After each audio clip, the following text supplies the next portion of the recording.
Capítulo 9. A lei cósmica da polaridade. Tudo é de um par de opostos. A sexta lei do cosmos é a lei da polaridade, que pode ser formulada da seguinte maneira. O cosmos manifesta o princípio da polaridade em toda e cada uma de suas partes componentes. Toda e cada uma de suas qualidades manifestas, ou grupos de qualidades, tem seu outro polo, ou polo oposto, e desse modo, cada uma dessas teses e antíteses formam um par de opostos. Esse par de opostos, porém, não constitui senão os dois polos contrastantes de uma coisa superior na qual eles podem ser sintetizados.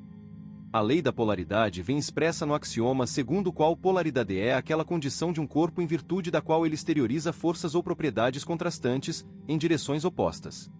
O princípio da polaridade, frequentemente expresso como o par de opostos, é um dos truísmos aceitos do pensamento filosófico, antigo e moderno, esotérico e esotérico. Foi erradamente enfatizado pelos pitagóricos e pelos antigos herméticos em geral. É mencionado no grande clássico hindu, o Bhagavad Gita, como o par de opostos. É frequentemente citado por H. P. Blavatsky, como, por exemplo, masculino e feminino, ou seja, polaridade, a doutrina secreta, volume. Novamente. A lei que provoca atração entre dois objetos de polaridade desigual, e aversão entre aqueles de polaridade semelhante, bid, volume. Segunda, uma vez mais, afirma-se que toda série de qualidades contrastantes é formada por masculino e feminino, bem e mal, positivo e negativo, bid, volume.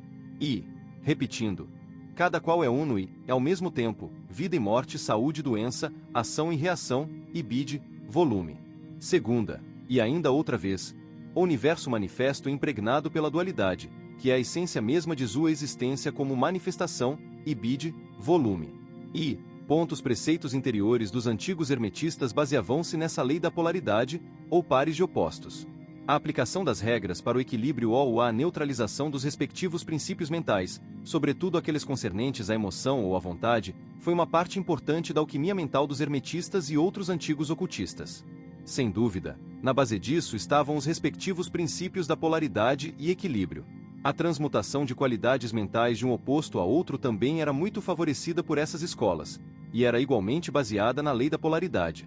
Bem como aplicadas normas que regem a mesma ponto na antiga sabedoria esotérica, há referências frequentes aos polos opostos das coisas em geral, e muitos aforismos conhecidos enunciavam o princípio em questão.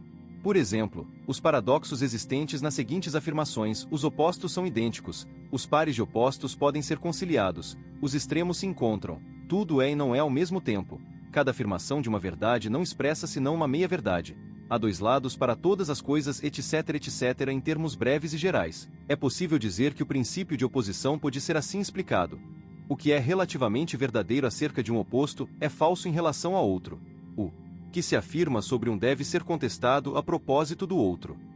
Portanto, temos o quente e o frio, o intensó e o insípido, o em cima e o embaixo, o escuro e o luminoso, o inverno e o verão, o norte e o sul, o oriente e o ocidente, o grande e o pequeno, e assim por diante, quase ad infinitum. Sem dúvida, é possível objetar que os exemplos citados são apenas grupos relativos de qualidades, atributos ou propriedades, e não coisas em si mesmas, consideradas a parte de seus atributos.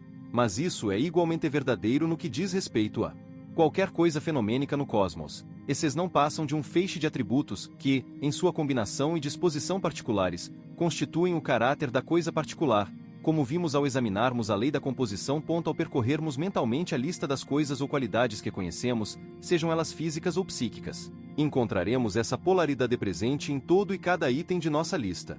Alguns filósofos e lógicos defenderam o ponto de vista de que só podemos conhecer verdadeiramente uma coisa ou qualidade particular por comparação a seu oposto polar e em referência ao mesmo.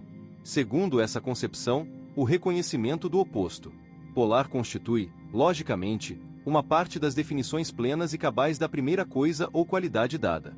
Além do mais, sempre se deve supor ou presumir o oposto de toda e qualquer coisa conhecida, mesmo quando esse oposto não foi, ainda, descoberto. Com base na presença do conhecido, a existência do oposto desconhecido pode ser logicamente argumentada. Hegel, o grande filósofo, apegava-se particularmente a esse ponto de vista. Sua famosa doutrina dialética de tese, antítese e síntese é um exemplo disso. Ele insistia em que o oposto de uma coisa deve ser conhecido antes que a coisa em si dê-se plenamente a conhecer, que havia uma relação necessária entre as duas. Ele geralmente pensava nos termos do oposto, como ouvimos dizer. Sobre esse modo de pensar, William James diz: uma vez bem assimiladas as características de seu sistema de pensamento, teremos sorte se conseguirmos nos libertar dele. Pluralistic Universe, p. 96.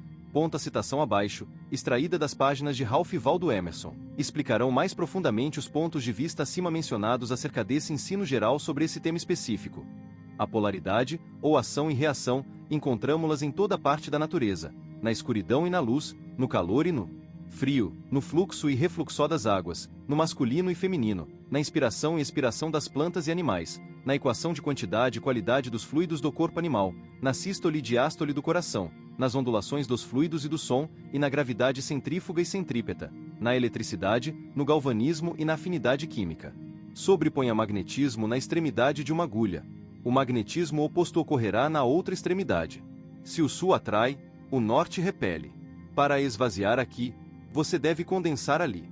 Um dualismo inevitável divide a natureza ao meio, de modo que cada coisa se torna uma metade, e sugere outra coisa para torná-la inteira, como espírito, matéria, homem, mulher, regularidade e inconstância, subjetivo, objetivo, dentro, fora, acima, abaixo, movimento, repouso, sim, não. Enquanto o mundo é assim dualista, o mesmo acontece com cada uma de suas partes. Todo o sistema de coisas encontra-se representado em cada partícula. Existe algo que lembra o fluxo e o refluxo do mar, o dia e a noite e o homem e a mulher numa única agulha de pinheiro, no cerne de um grão, em cada indivíduo de uma tribo animal. A reação, tão grandiosa nos elementos, é repetida no interior dessas pequenas fronteiras. Essa é um compensation. Orlando J. Smith apresenta muitos exemplos e ilustrações interessantes da presença e operação dessa lei, como entenderemos a partir das seguintes citações de seus escritos sobre o tema. As polaridades da natureza e a interação entre elas são tão acentuadas na vida humana como na física. De fato, as polaridades se estendem para além do físico e humano, chegando ao abstrato, como no caso dos números pares e ímpares. As polaridades são às vezes antagônicas, às vezes recíprocas, e sempre, acredito, mutuamente corretivas. Platão percebeu a mesma lei da polaridade na geração de contrários da morte a partir da vida, ou recomposição e decomposição. O homem se depara por todos os lados com as polaridades da natureza, algumas das quais, como molhado e seco, quente e frio, trabalho e repouso, prazer e sofrimento, eram tão evidentes na selvageria como na civilização. Com cada vez mais conhecimento, o homem percebe um número cada vez maior dessas qualidades e cria novas palavras para expressá-las. Em seu Tesaurus, Roget apresenta mais de 12.000 palavras de sentido contrário. Há relativamente poucas palavras de natureza geral às quais não se possa atribuir nenhum termo correlativo, tanto de negação como de oposição, diz Roget. Hegel sustentava a teoria do progresso por antagonismo, aquela segundo a qual as formas que são contestadas são realmente complementares ou necessárias umas às outras, e seu conflito é limitado pela unidade que elas expressam e que, em última análise, devem subordinar todas a si própria. Balance. De Fundamental Verite. Ponto 105 de extrema importância, e igualmente bem percebido pelos antigos adeptos do esoterismo, sobretudo no caso dos hermetistas, foi o entendimento de que, na verdade, esses opostos polares, esses pares de opostos, não são duas coisas distintas e separadas, como parecem ser, mas são, na verdade, apenas os dois extremos ou polos de uma síntese maior. É que essa síntese maior nada mais é, na verdade, do que a união dos dois extremos ou polos. Por conseguinte, a doutrina dialética de Hegel, que toda e cada ideia, e a coisa que ela representa, tem sua antítese, ou seu oposto com o qual pode ser sintetizado, e assim, harmonizado numa maior unidade uma nova síntese ou totalidade de ideia e coisa.